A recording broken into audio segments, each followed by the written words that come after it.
Now let's look at an extension to the employee scheduling problem. Suppose if the employee is required changes. Instead of 17 workers on Monday, we need 18 or 19. Then do we need to employ more employees, or if so, how many more do we need? Okay. Now we're going to make a simplifying assumption, and that is if the employee is required changes, it will change for all the 7 days by the same amount. Okay.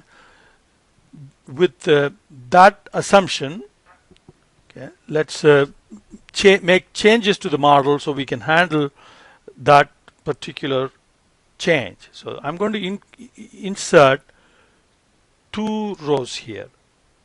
Okay. So go to home and insert sheet rows. Okay. So now what I'm going to do is I'm going to copy this over here. Okay.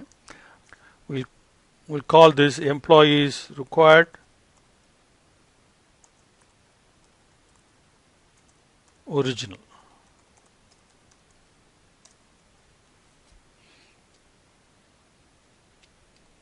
Okay. And here, let's say extra required each day. We'll increase the column width, and that would be an input. Okay. So we'll start with 0. We need exactly the same number as before as the initial value. So let's go ahead and name this.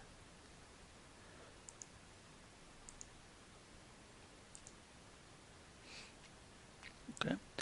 So now the actual employees required, okay, is no longer an input. So let's remove the fill color. Now this will be the original required plus each extra required per day. Yeah, now copy that. Okay. So now of course extra required is 0, so the same numbers are reflected here. But if you change that to say 1, and you see everything changes by 1. Okay, let's put it back. Okay. Now that's all the change we need to make, and our solver remains the same. There's nothing to change here. Okay.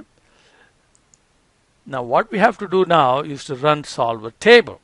Okay. With this change, what we can do is we can use this as the input cell for the solver table and increase or even decrease the number of employees required, and then see how many total employees we will need. Okay, let's do a solver table. Run solver table. Okay, it's a one-way table, and the input cell is extra required, and I'm going to use the same range of values as in your textbook in page 150. So that will be 0 to 6 in increments of 2. Okay, and we want to look at just the total number of employees we will need. Okay, so here, so if you need 2 more employees, we have to hire 2 additional people. If you need 4 more employees per day, we need to hire 5 additional people to be able to meet that requirement. If we need 6 more people each day, then you need 8 employees additional because of the Saturday, Sunday holiday or 2 consecutive holiday requirement.